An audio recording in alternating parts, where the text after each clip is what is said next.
Doctor म्हणले कधीपासून पोट दुखायला लागले, जरा इस्तार वाटतं काय नाही म्हणले, आमच्या शेजारीचं पोरग तहसीलदार झालं तेव्हापासून पोट दुखायला. आता ह्या बाबा औषध तो वर्ग जर संध्याकाळी गटारीशिवाय घडी येत नाही. ही अशी रोगी माणसं तो आहे म्हणले.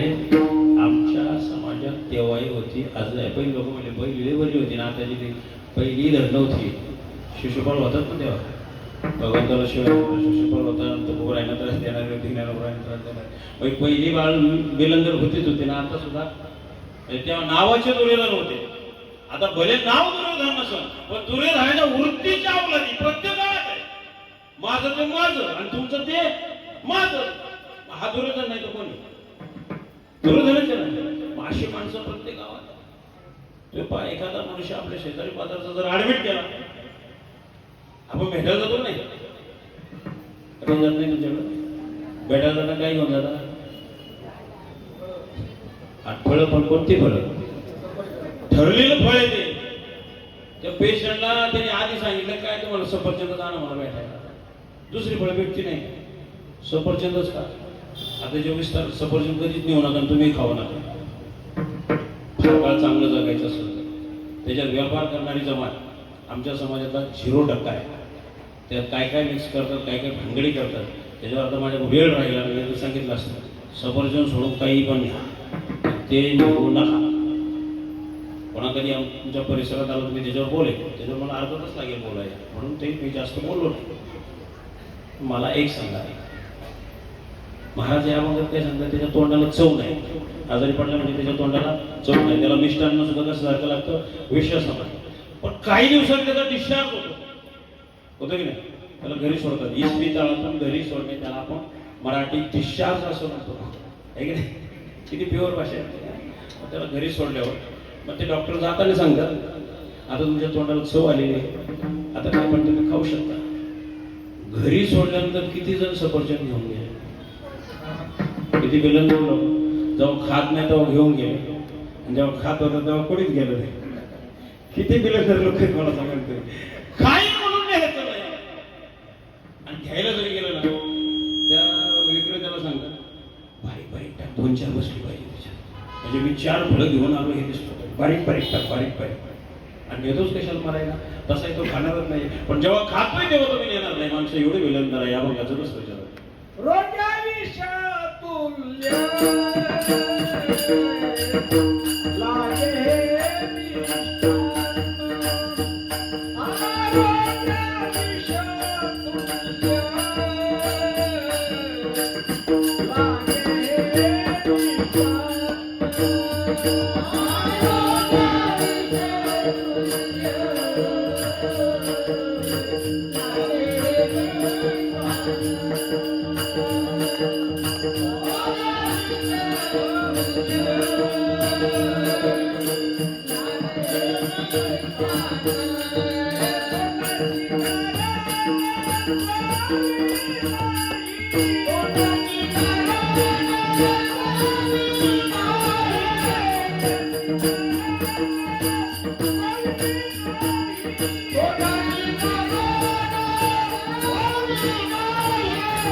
पहा, आपल्या समाजाला डोळस बनवण्यासाठी अनेकांनी आपलं आयुष्य वेचलं.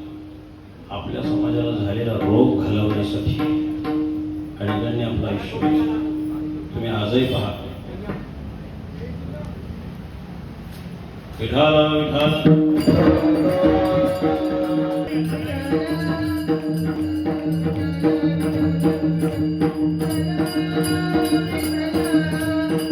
कीड संपुष्टात आणण्यासाठी. रोगे म्हणजे कीड आहे. बरंच रोग अंगात आणायचं. गरज नसताना सलाईन भरायची, गरज नसताना गोळ्या खायच्या, गरज नसताना औषध घ्यायचे. असले आजार बऱ्याच जणांना झालेले आहेत. गावागावात असले रोगी आहेत. तुकोबराय म्हणाले, असले रोगी पण आम्हाला पाहिजे नाही, आणि असं डोळ्याने आंधळे पण माणसं आम्हाला नाही पाहिजे. पण यासाठी त्याग समर्पण पाहिजे. त्याच्यासाठी आम्हाला संस्कृती वाचवली पाहिजे.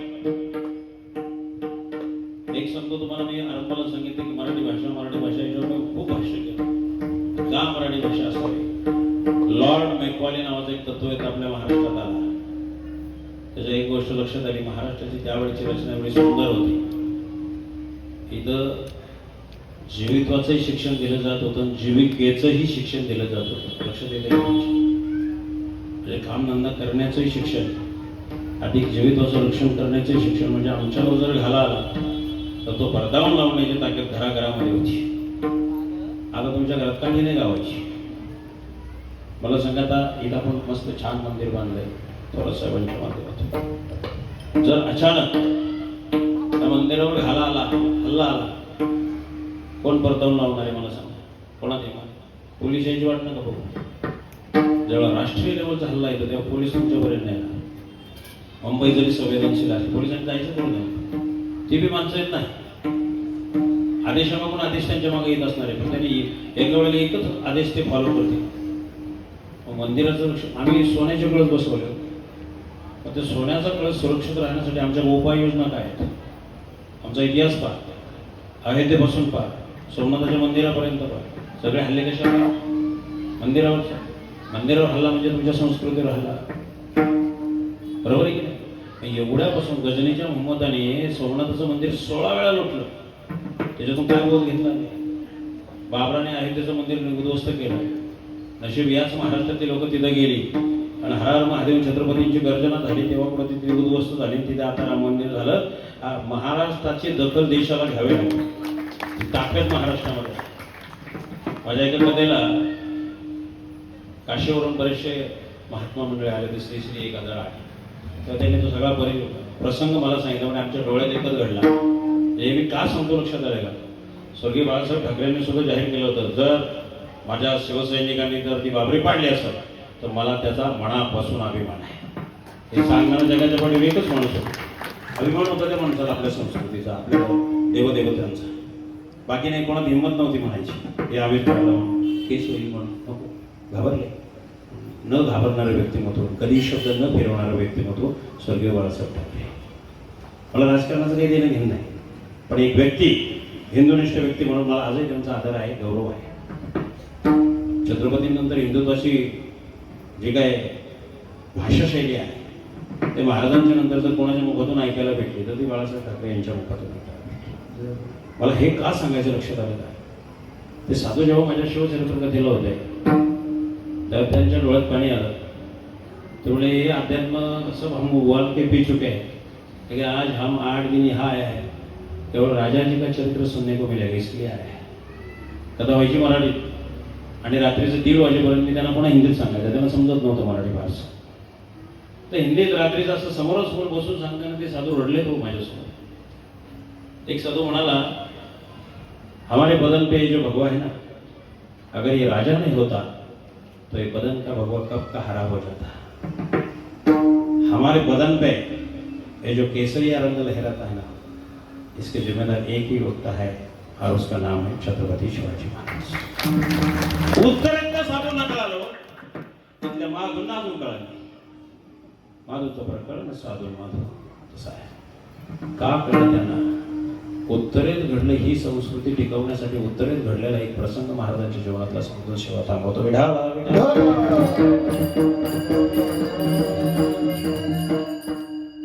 महाराजांच्या आग्रहावर सुटका सगळ्यांना माहिती आहे.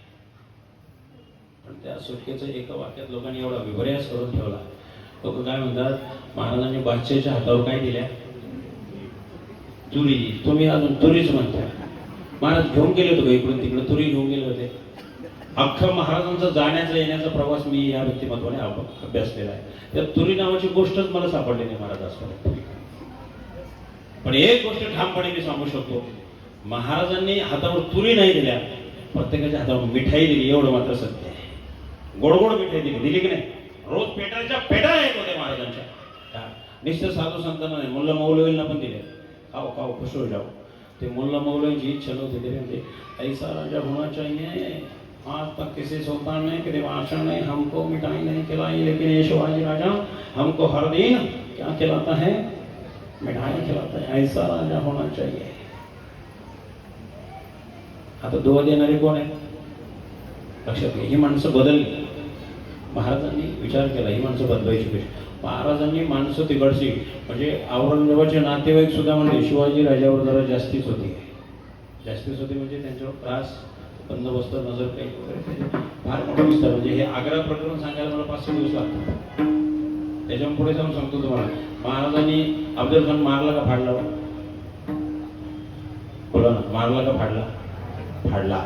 मारणं वेगळं आणि फाडणं वेगळं. त्याच्या अगोदरही कोणी तसा फाडला नव्हता आणि त्याच्यानंतर सुद्धा तसा कोणी फाडणार नाही. कारण ते हत्यारच नव्हतं पहिलं. ते हत्यार नव्याने तयार केलं. म्हणजे एका वाक्यात सांगतो, प्लॅनिंग आणि नियोजन असेल, छत्रपतींसारखी व्यूहरचना असेल, जे हजारो तलवारी एकत्र करून जमलं नाही, ते महाराजांच्या एका वाघनकाच्या साह्याने यशस्वीरित्या झालं. हे सगळ्यात महत्त्वाचं. त्याला म्हणतात बुद्धिमत्ता. ज्ञानोबा म्हणतात बुद्धीचे वैभव. ते वैभव होतं कोणाकडं? छत्रपतींकडं. महाराजांनी गोड मिठाई दिली हो प्रत्येकाच्या हातात. आणि सगळ्यात महत्वाचं, सगळे आमचे मावळे स्वराज्यातले जरी आग्र्याला गेले असते तर शिवाजी राजाला सोडून आणू शकले नसते, कारण तिकडे लाखात पोहोच होती. पण महाराजांची ही जी सुटका आहे ना, एका वाक्यात सांगू का तुम्हाला, रक्ताचा एक थेंबही न सांडता महाराज एकटीने परत आले, सगळ्यांना घेऊन परत आले. इथं अजून एक गोष्ट महत्वाची आहे महाराजांच्या बाबतीतली. महाराज पहिले आले का बाकीच्यांना पहिलं पाठवलं? बाकीच्यांना पहिलं पाठवलं. आत्ताचा जर एखाद्या राजावर असा प्रसंग आला तो पहले मैं चला जाता हूँ और बाद में आपके कोशिश करता हूँ आपको कैसा एक को लाने का. महाराज म्हणले तुम्ही एक निघा, माझं फक्त तुम्ही काय करायचं. पण जेव्हा महाराज निसटल्याची बातमी कळाली औरंगजेबाला, काय झालं सर माहिती आहे? काय झालं सर? दुःख झाला हा भाग सोडून द्या, थरथर कापायला लागला तो. त्यांनी पहिला आदेश दिला, माझं संरक्षण 10 पटीने वाढवा. का वाढवा माहिती का? आमच्या बहिर्जी नायकांनी आग्र्यामध्ये अशा अफवा उठवल्या होत्या, आमच्या शिवाजी राजाला जादूटोणा येतो, ते कुठेही गायब होतात आणि कुठेही प्रगट होतात, पक्षासारखे भुरकन उडून जातात आणि भुरकन पुढे येतात. आग्र्यातल्या लोकांचा विश्वास बसला असेल की नाही मला माहित नाही, पण याचा बसला. हा म्हटला कुठून येईल माझी गर्दन मारीन पता लागायचा नाही. 10 पटीनं संरक्षण वाढवलं आणि त्या समोरच्यानं तो काय म्हणाला साहेब माहिती का? अरे मेरा मुंह क्या देख रहे हो, मेरा प्रोटेक्शन करो, संरक्षण करा माझं. ते म्हणले इसके लिए तो खड़ा है जा. अरे खड़ा नहीं, म्यान में से शमशान निकाल के हाथ में लेके खड़ा हो. ये किसके लिए? वो शिवा आ गया तो आने तो दो. अरे आने दो नहीं, म्यान में से शमशान निकालने को जितना समय लगता है उतने समय में मेरी गर्दन मार देगा. इतना चालाक है शिवाजी, एवढा घाबरला तो. महाराज निघाले. आता ह्या प्रसंगामध्ये अजून एक चुकीची गोष्ट लोकांनी तुम्हाला सांगितली की एका पेटरीत महाराज बसले आणि दुसऱ्या पेटरीत शंभूराजे बसले. असंच आजपर्यंत ऐकत आलो, पण हे गलत आहे. शंभूराजे काही पेटरीत ते बसले नव्हते, कारण नजरकैद फक्त एकट्या महाराजांना होती. शंभूराजांना नजरकैद नव्हती. ते असे म्हणाले आबासाहेब मी पण नजरकैद देतो, मग तुम्ही एकांच्या पेटरीत बसता आणि मी कंच्या बसू, असं नाही ना. ते आजाद होते, कारण ते त्या समयाला त्यांचे पण शेजारी मनसबदार होते. मग त्यांचे मनसबदार होते तर दरबारात जात होते, महाराज काही दरबारात गेले नाही. मग जे आझाद आहे, ज्याला जेलच झाली नाही ते सुटका झाली असं कसं काय म्हणायचं साहेब तुमच्या भाषेत? ज्याला अटकच झाली नाही त्याची सुटका कशी काय होईल? अटक झालेलीच नाही ना. संभाजीराजांना अटकच नाही, अख्खा इतिहास पडतो ना. तरी काही काही लोक म्हणतात ते एका पेटवीत बसले, हे एका पेटवीत बसले. अरे कशाला बसले होते? सर्जेराव जेद्यांच्या बरोबर काळाजी कुंभाराच्या वेळावर संभाजीराजे आधीच जाऊन पोहोचले होते. महाराज झाले, पेटारे निघाले. त्यावेळेला आमच्या बहिर्जी नायकांची भूमिका फार महत्वाची होती. महाराज म्हणाले, बहिर्जी कुठल्या पेटाऱ्यात बसव? राजा हर समय बीच वाला पेटारा चेक होता है, म्हणजे मधला. आणि त्यावेळेला 5 पेटारे आले होते. बहिर्जी नायकांच्या सांगण्यानुसार महाराज पुढून मोठ्या पेटाऱ्यात बसले आणि पेटारे निघाले. पेटारे निघाले सोटतणार एवढ्यात तो पळत घालाला, छाती धडधडायला लागली प्रत्येक मावळ्याची. स्वराज्याच्या पंचप्राणांच्या खांद्यावर आहेत. हे जगदंबे, तुझ्या अष्टभुजाने धावू नये. आमच्या स्वराज्याचा पंचप्राण सुखरूप स्वराज्याच्या राजगडावर जाऊ.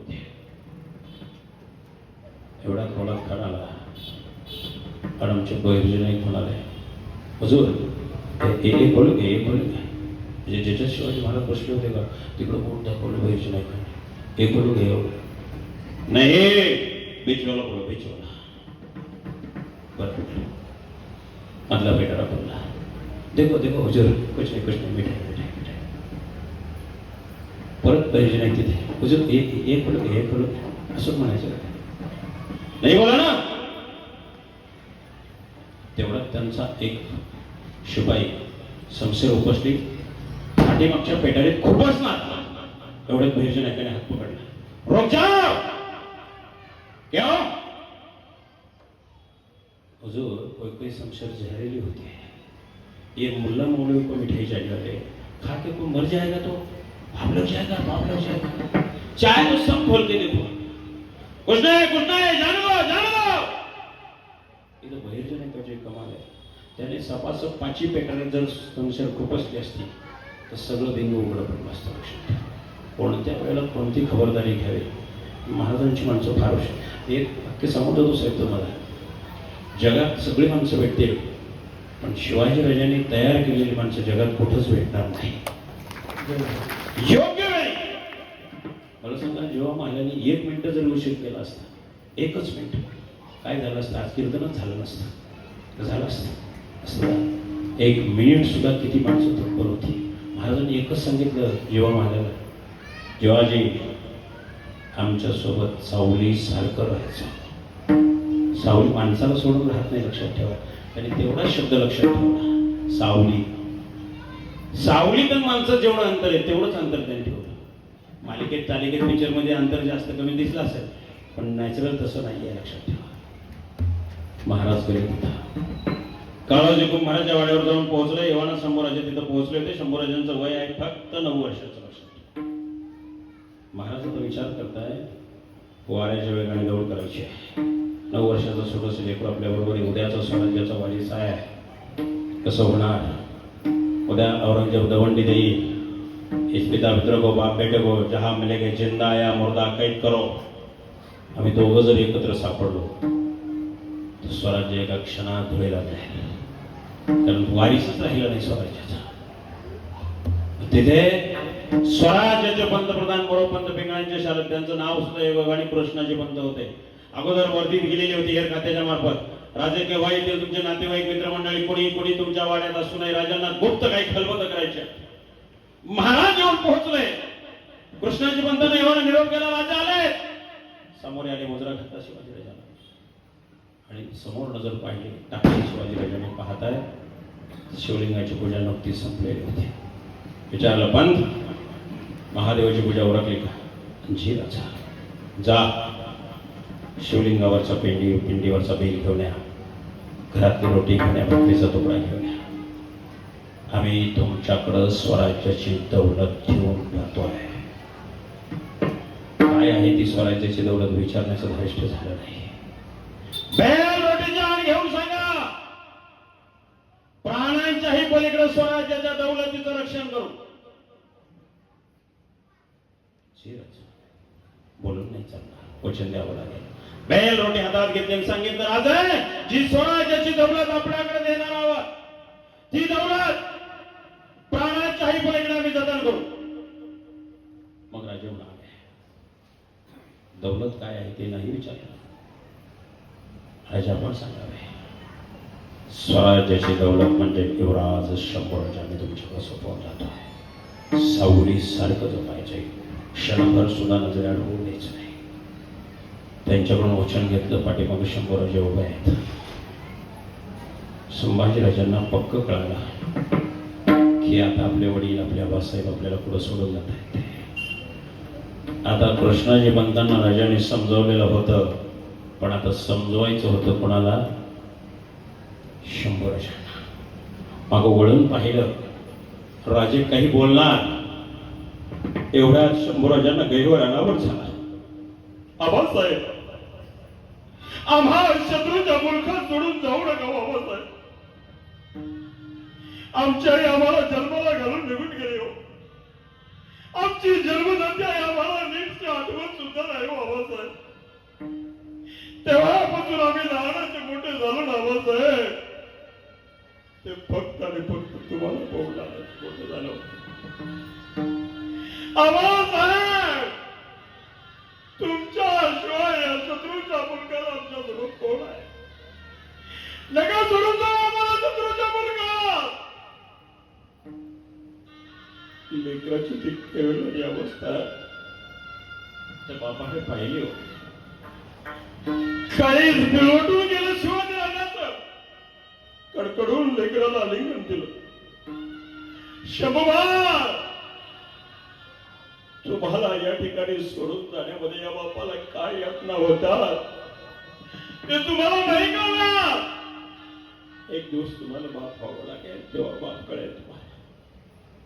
आबासाहेब, तुम्हाला असं वाटतं ना की वाऱ्याच्या वेगाने दौड करावी लागेल?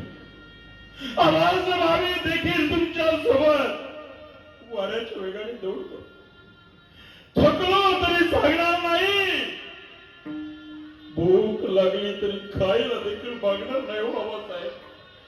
पण आम्हाला शत्रूचा मुलगा सोडून जाऊ नका बाबासाहेब, नका जाऊ. साऱ्यांचे कंठ दाटून आले. लेकराची अवस्था शिवाजीराजाला पाहत होते. काय करावं, कसं समजवा? शंभूबा, तुम्हा शत्रूच्या मुलखात सोडून जात असताना या शिवाजीराजाने तुमच्या या बापाने छातीवर दगड नाही ठेवला. अख्खा सह्याद्री उचलून या शिवाजीराजाने छातीवर ठेवलाय. तेव्हा कुठेतरी आम्ही ऑर्डर नाही घेतलाय हो. शंभूबा, तुम्ही समजून घ्या या बापाला. समजून, तुम्ही केवळ एकटे आमचे पुत्र आहात असे नाही हो. तुमच्यासारखे हजारो शंभूबा स्वराज्यात आमची वाट पाहतात. त्याही शंभूबाळांचं आम्हाला रक्षण करायचं आहे. तिथे एक तुझं वाट नाही पाहत, हजारो तुझा वंश वाट पाहतात. त्यांची सुद्धा हे राजाला चिंता करायची. लेकराला जवळ धरले, खवाटे धरले हातामध्ये. शंभूबा, तुम्ही आमची पहिचान आहात हो. तुम्ही या बापाला समजून घ्या. लेकराची समजून काढण्याचा गाठ प्रयत्न केला शिवाजीराजा. शंभूबा, हे हिंदवी स्वराज्य व्हावायशी वाटते ना आपणास? जी आबासाहेब, मग जर हे हिंदवी स्वराज्य व्हावायशी आपणास जर वाटत असेल तर शत्रूच्या मुलखात राहावं लागेल. व्हावे ना हिंदवी स्वराज्य. आबासाहेब, या हिंदवी स्वराज्यासाठी, देश धर्माच्या हिंदवी स्वराज्यासाठी आज हा तुमचा शंभूबा वचनबद्ध होतो. केवळ शत्रूच्याच मुखात काय, पण या हिंदवी स्वराज्यासाठी प्रसंगी देहाचं बलिदान द्यायला लागलं तरी तुमचा शब्द मागा मथुरेत दिलेला शब्द इथे महाराष्ट्रात तुळापूरला येऊन खरा करून दाखवला. खरा करून देहाचा एक एक अवयव या संस्कृतीसाठी, या राष्ट्रासाठी, या धर्मासाठी, या देशासाठी शंभूवाने दान द्यावं. दान आमच्या डोळ्यात कचरा जरी गेला ना तरी आमचा जीव कासावीस होतो. दोन्ही डोळे देऊन टाकले धर्मासाठी, सामान्य गोष्टी. हे इथं थांबलं असं नाही हो. शंभू राजांना मथुरेत राजा सोडून आले. महाराष्ट्रात राजगडावर आल्यानंतर मातोश्रीने विचारलं सर्वांनी, राजा आपण आलात पण शंभू आला नाही. पहिल्यांदा आपल्या जन्मानंतर आई बरोबर खोटं बोलावं लागलं. राजा सांगितलं हो साहेब तुमचं शंभू बाळ नाही राहिला हो. सोडून गेला आपला साहेबला. आजीनं ना तोडण्यासाठी टाव फोडला. शंभूबाळ करत त्या आजीला आपला देव धरणीवर कोसळला गेला. सईला वचन दिलेलं आठवण नाही. काही सांगा आमची अलौकिक यात्रा संपली. विचारील स्वर्गात गेला सया मला कैसे आहेत आमचे शंभूबाळ. कैसे सांगा 3 दिवस साहेबांना पाण्याचा त्याग केला. राजा विचार करताय असं जर चाललं काय म्हणा. तिसऱ्या दिवशी संध्याकाळी राजा आईसाहेबांच्या महालामध्ये गेले. सांगितलं आऊसाहेब जेवणाचं ताट घ्या. कसं घ्यावं. नातवंडाचं दुःख ओरावर असताना नको आम्हाला अन्न डोळे पुसावं. तुमचं शंभू बाळ आहे. मग शंभू बाळ आहे तर आता हे कैसे कशासाठी. औषध राष्ट्रासाठी, धर्मासाठी, स्वराज्यासाठी. आम्हाला आपणाबरोबर कुठे बोलावं लागलं. माफ करा या लेकराला. पण का जास्त बोलत. आईची समजूत काढली पण आता जीव घेतला होता तो 100 वर्ष. पुन्हा एक कठोर निर्णय घेतला हो या राजाने. काय निर्णय. आपला मुलगा जिवंत असून त्याचं पिंडदान केलं. उष्णदेवाचे कोणाला जमणार आहे सगळं. आपला मुलगा जिवंत आहे माहीत असताना सुंदर स्वतःच्या हाताने पिंडदान करावं लागलं माझ्या राजाने. एरवी बापाचं पिंडदान मुलगा करत असतो पण इथं बापाने मुलाचं पिंडदान केलं. काय भावना असतील त्यावेळी आमच्या राजाच्या. जात असताना श्रीवेळाने साहेबांचा देहांत झाला आणि येताना स्वतःच्या पुत्राला त्याचं पिंडदान करावं लागलं. कदाचित याचे संकेत असावे की यांचं खरंच शेवटचं पिंडदान करायला बसल्यापर्यंत पुढे नसेल म्हणून कदाचित काय नियतीच्या मनात महाराजांच्या इतका त्याग समर्पण राष्ट्रासाठी, धर्मासाठी, स्वजनांसाठी, सोबतीसाठी तो त्याग, ते समर्पण, ते चरित्राची शुद्धता होती म्हणून ते समर्पण म्हणून शेवटचं. तुका म्हणे शुद्ध नाही तो आपण. तुका म्हणे शुद्ध नाही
कारण तोंडाशीच विनाई कारण तोंडाशीच विनाई कारण तोंडाशीच विनाई कारण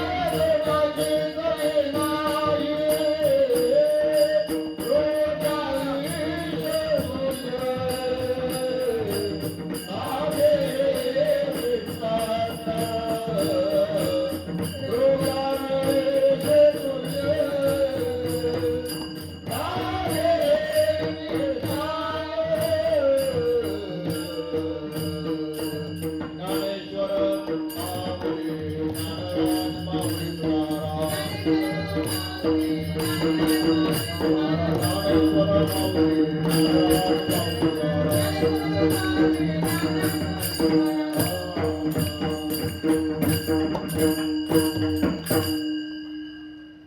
ज्ञानोबरायांचा, तुकोबरायांचा, छत्रपतींचा त्याग आणि समर्पण, आपली संस्कृती, आपली भाषा, आपलं राष्ट्र, आपला धर्म यासाठी लक्षात ठेवा.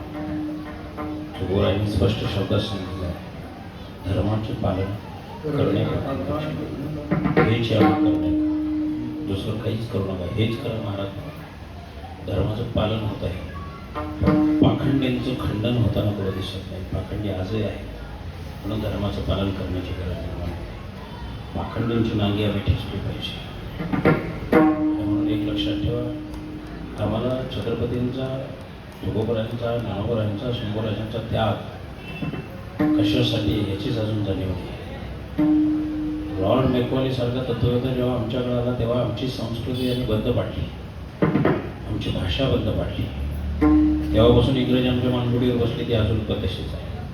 त्याला एक चांगलं माहीत होतं, जेव्हा या हिंदुस्थानींच्या मुखात आमची भाषा जाईल तेव्हा त्यांची संस्कृती आपोआप वाढेल.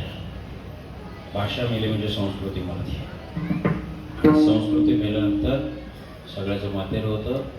आणि विचार करा, भाषा मेल्यामुळे आमच्यावर परिणाम इतका झाला, आम्ही आईला आई म्हणे ना, बाबाला बाबा म्हणे ना. हे कशाचा परिणाम आहे? भाषा. जर आम्ही 100% मराठी बोलत असतो, आईला मम्मी मॉम बीम असलं म्हणत बसलो नसतो, आम्ही आईला आईच म्हटलं असतो. लक्षात ठेवा. आणि महिला मंडळी, तुम्हाला एक आवर्जून सांगतो, जगाच्या पाठीवर आईला सन्मान देणारं व्यक्तिमत्व, आईला आदरवाचक हाक मारणारं व्यक्तिमत्व. तुम्ही पहा, आम्ही जरी आई म्हणत असलो तर ये आई म्हणतो, एकेरी बोलतो. आणि मम्मी म्हणत असलं तर लय अवघड, काय माम्या, काय माम्या. महाराज आपल्या आईला आई साहेब, आऊस साहेब म्हणाले. जगाच्या पाठीवर आईला सन्मान देणारं व्यक्तिमत्व म्हणजे छत्रपती शिवाजी. का? इथं भाषा रुजली आहे म्हणून संस्कृती टिकली. भाषा मेली, संस्कृती मेली, म्हणून मराठी बोलायला शिका. संतांनी महाराजांच्या चरणवळणाचं वर्णन केलं. शिवरायाचे कैसे बोलणे, शिवरायाचे कैसे चालणे, शिवरायांचे सलगी देणे कैसे कसे. तुकाराम महाराजांनी तर धन्यता दिली. तुका म्हणे, धन्य वंश जाणाराचा ऐसा निश्चयाचा मेलो झाला. पुढे समर्थ म्हणाले, निश्चयाचा महामेरू बौद्ध जनाशी आला, अखंड स्थितीचा निर्वाह श्रीमंत योगी. योगी लय झाले, पण राष्ट्रासाठी, संस्कृतीसाठी, धर्मासाठी जगाच्या पाठीवर एकच योगी झाला, तो श्रीमंत योगी छत्रपती शिवाजी महाराज. ती आमची ओळख आहे, ती आमची पहिचान आहे. त्या श्रीमंत योग्याला जाणार एका सुभाषितकाराने लिहून ठेवले, महाराज, छत्रपतींचं स्मरण हे राष्ट्राचं जीवन आहे आणि छत्रपतींचं विस्मरण हे राष्ट्राचं मरण आहे. लक्षात ठेवा. एकदाच आमचा देश महाराजांना विसरला, 150 वर्ष इंग्रजांनी राज्य केलं, पुन्हा आमच्या देशाला छत्रपतींचं स्मरण झालं आणि पुन्हा इंग्रजांना हाकलून दिलं. ते छत्रपतींचं स्मरण. स्वराज्य हा माझा जन्मसिद्ध हक्क आहे, तो मी मिळवणारच असे म्हणणारे लोकमान्य टिळक, त्यांची प्रेरणा छत्रपती शिवाजी महाराज. तो मुझे खून दो मैं तुम्हें आजादी दूंगा, नेताजी सुभाषचंद्र बोस त्यांची प्रेरणा छत्रपती शिवाजी महाराज. बाबासाहेबांनी घटना लिहिली आमच्या भारताची, पण बाबासाहेब आपल्या आत्मचरित्रामध्ये सांगतात आम्ही जेव्हा घटना लिहायला घेतली तेव्हा आम्ही एक क्षणावर थांबलो. पहिल्यांदा जगाच्या एक आदर्श राजाचं चरित्र आम्ही अभ्यासलं. त्या आदर्श राजाचं नाव आहे छत्रपती शिवाजी महाराज. त्यांची प्रेरणा घेऊन आम्ही घटना लिहिली. किती जणांची नावं सांगावे. एक इंग्रज अधिकारी जर म्हणतो हा राजा जर आमच्या देशात जन्माला आला असता, पृथ्वीवरच काय सगळ्या ग्रहांवर राज्य केलं असतं, हा राजा जर आमच्या भूमीत जन्माला आला असता. त्यांचं दुर्दैव आमचं सौभाग्य आहे. पण राजा आमच्या महाराष्ट्रात जन्माला आम्हाला अजून नाही कळलं. शिवाजी राजाला समजून घेणं म्हणजे साधी गोष्ट नाही. अमेरिकेचा डॉलर आज सगळ्या व्यावहारिक लोकांना माहिती आहे. डॉलर, ती डॉलरची सिस्टमचा त्याचा पाया कोणी घातला माहितीये का? त्याचा पाया घालणारे जनक, त्या व्यक्तिमत्वाचं नाव सुद्धा छत्रपती शिवाजी महाराज. महाराजांनी जेव्हा स्वतःचं चलन मार्केटमध्ये आणलं, त्याला होण हे नाव दिलं. त्यावेळेचं एका होणाची किंमत 3.5 रुपये होती. तेच टेक्निक अमेरिकेने वापरलं आणि म्हणून आज जगात अमेरिकेचा डॉलर चालतो. पण त्या डॉलरची संकल्पना आमच्या छत्रपती शिवाजी महाराजांची. किती देशांची मी तुम्हाला उदाहरणं सांगू शकेल ज्यांनी आमच्या शिवाजी राजाचं घेतलंय. त्यांचं स्वतःचं काहीच नाही, सगळं आमचं आहे. या महाराष्ट्राच्या भूमीत आमच्या महापुरुषांनी निर्माण केलंय, त्यांनी फक्त त्याचा वापर केलाय. पण ते असं नाही म्हणत आमच्या डॉलरची संकल्पना ही छत्रपती शिवाजी महाराजांची आहे, नाही कबूल करणार ते. पण आम्हाला माहिती आहे ना ती संकल्पना आमच्या राज्याची. किती जणांना माहिती, आम्ही आंधळेच आहोत, आम्हाला हे माहिती नाही.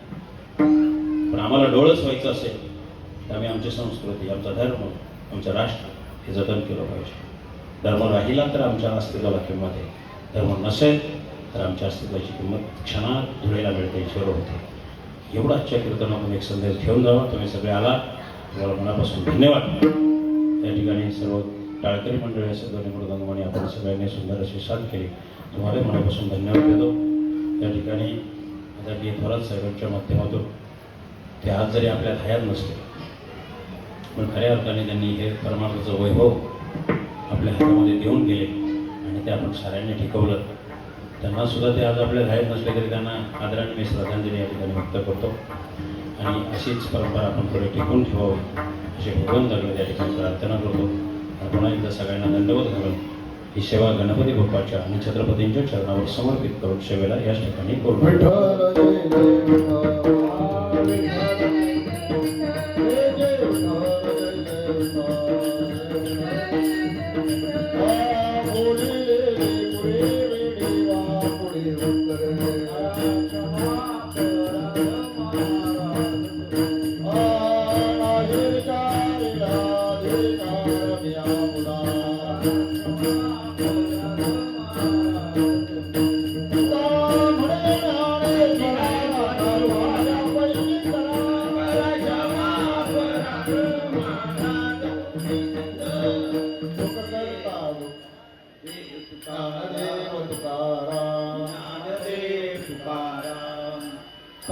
गुरुवरी साधू संतांच्या आशीर्वादाने वैकुंठवासी गुरुवरी हरिभक्त परायण कोंडाजी बाबा डेरे यांच्या कृपा आशीर्वादाने कैलासवासी मुकुंदरावजी थोरात, माननीय गजाननरावजी भोसले यांची सत्प्रेरणा व आपल्या सर्वांचं सहकार्य चालू असलेल्या अखंड ज्ञानसत्र कार्यक्रमामध्ये हरिभक्त परायण बाजीराव महाराज भांगर यांनी आपल्याला जे काही कीर्तन माध्यमातून जे ज्ञानदान दिलं त्याबद्दल गणेश मंदिर संस्था, ज्ञानेश्वर प्रासादिक भजन मंडळ यांचं ऋणी आहे.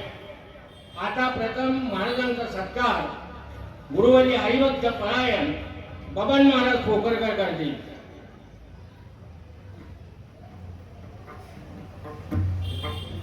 बाबांचा सत्कार हरिभक्त परायण बबन महाराज खोकरकर करतील.